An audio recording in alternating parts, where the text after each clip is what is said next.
Ya, ahora sí, entonces vamos a grabar. Está aquí conmigo Miguel Ángel Vallejo, que va a presentar un libro titulado Vallejo Urreta, Historias de una familia peruana, que está en la portada, que es pues como el título lo indica, pues una historia familiar, ¿no? ¿Cómo estás, Miguel? Bienvenido. Bien, muchas gracias por la invitación. Evidentemente este libro surgió de una inquietud personal, ¿no? Contar un poco la historia de tu familia. ¿Qué más nos puedes comentar sobre el origen de este libro de no ficción, ¿verdad? No es una novela, Ujú. es un libro de no ficción. Es una iniciativa de parte de mi padre, Ángel Vallejo, para contar la historia de su mamá. Es un regalo en realidad para mi abuela por su cumpleaños 91. Conversando con él y en la primera entrevista con mi abuela, decidí de manera un tanto arbitraria que sería interesante contar la historia de la familia, bajo la idea de que los hijos lo continúan a uno en este mundo, y además para mostrar los cambios de una persona como mi abuela, que pasa pues de un mundo rural tradicional a vivir en una ciudad como Lima y a sentirse cómoda cuando viaja a Nueva York. Pero todos esos cambios solo eran posibles conversando con varias generaciones de mi familia. Estamos abordando la historia de 5 generaciones, conversando con 20 parientes. La menor tiene 12, que es mi prima Yasmín. Y eso también nace, pues dice que es un regalo para tu abuela, pero también siempre uno tiene una curiosidad por saber de dónde viene, ¿no? De dónde es la familia. Y siempre uno ha ido escuchando estas historias alrededor de la familia, algunas que se notan o se sienten como muy grandes, ¿no? Casi como un mito dentro de la familia, ¿no? ¿Y cómo fue en tu caso? También hay pues este interés personal, ¿verdad? Sí, sí, sí, claro.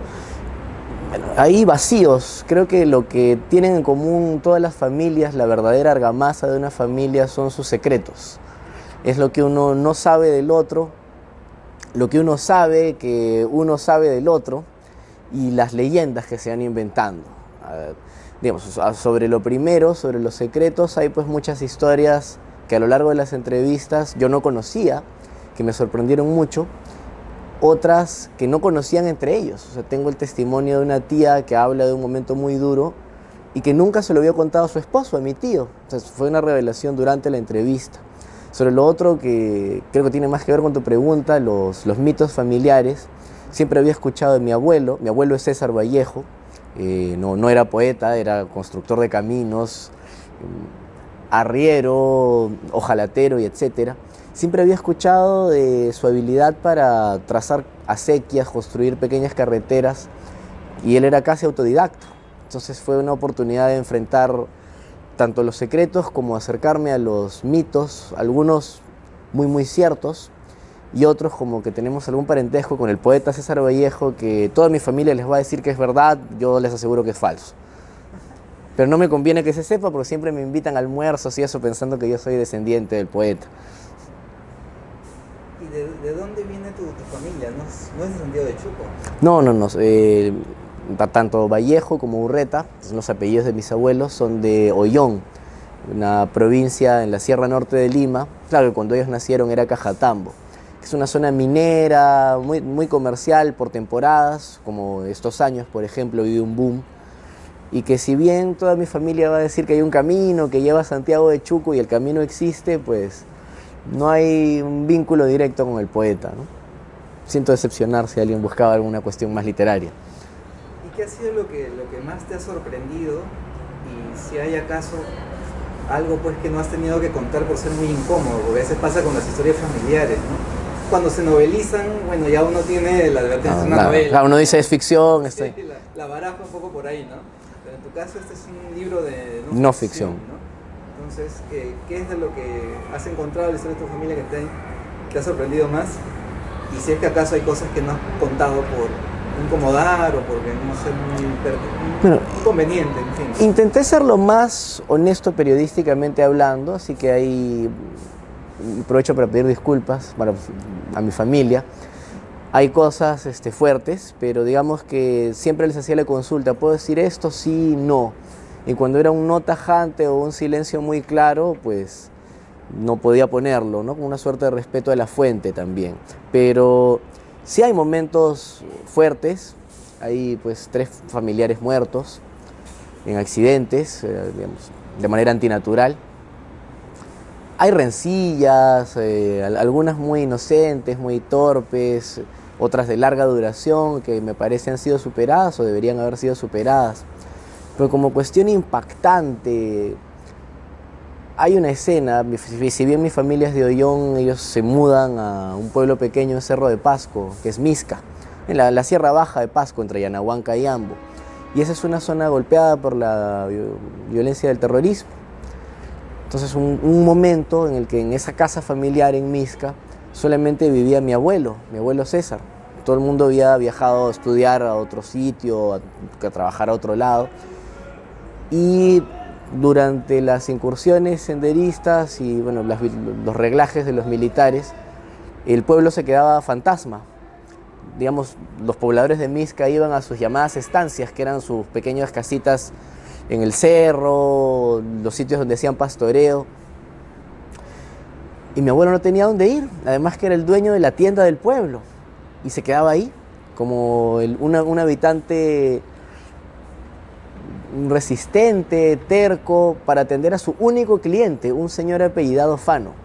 Y le vendía aguardiente desde la mañana, empezaban a tomar, mi abuelo tomaba con él para venderle aguardiente. Y hablaban pues de todo un poco mientras jugaban a los dados.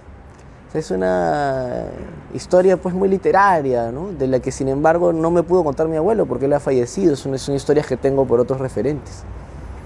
Y ahora cuando publicas este libro pues de manera abierta, porque este libro podría haber terminado solamente circulando entre tus familiares, mi curiosidad es también saber por qué publicarlo, ¿no? Por qué ponerlo al alcance de cualquier lector. En un inicio iba a ser sí una edición solamente para la familia, pero me di cuenta que era una historia muy común y eso, en vez de desalentarme, lo que podría deprimir a un cronista de lo espectacular, a mí me pareció interesante, que es el juego del espejo. Es una historia de migrantes andinos a Lima, bueno, al extranjero. Una prima está en Europa, primos en Nueva York, varios han cruzado la frontera como ilegales, y que encierra varias metáforas del siglo XX, ¿no? El sueño de la educación, el sueño de la casa propia, la necesidad de emigrar por algún motivo y las complicaciones para adaptarse a esa migración. Desde ese punto de vista es la historia no solo de la mayoría de familias peruanas, sino la mayoría de familias en el mundo. O sea, es una historia de migrantes y todos los cambios que se puede ver en México, en Venezuela, en Rusia, en Italia, en Corea del Sur. Y el juego del espejo me pareció interesante. No sé si es una historia tan común, podía interesarle a una persona que tenga una historia similar o que sepa de familias que han tenido historias similares. Entonces me pareció de interés público. Ahora, tengo tías preocupadas, ¿no? O sea, sobre lo que han dicho, sobre lo que pueda interpretar un lector, y le digo de la manera más amable a estas tías: mira, no te preocupes, si alguien juzga negativamente lo que has hecho tú en el libro, va a tener un gran problema cuando se mire el espejo, porque es su espejo. Son historias tan cotidianas que en realidad espero que el público pueda identificarse, porque ahí ya depende más pues mi habilidad narrativa, y espero que el libro guste, por eso. ¿Tus familiares todavía no han leído el libro? Recién van a leerlo. Mi papá lo ha leído. Digamos que por ser él de la idea cometí este error periodístico de mostrárselo, ¿no? Pero no objetó nada y se lo agradezco mucho.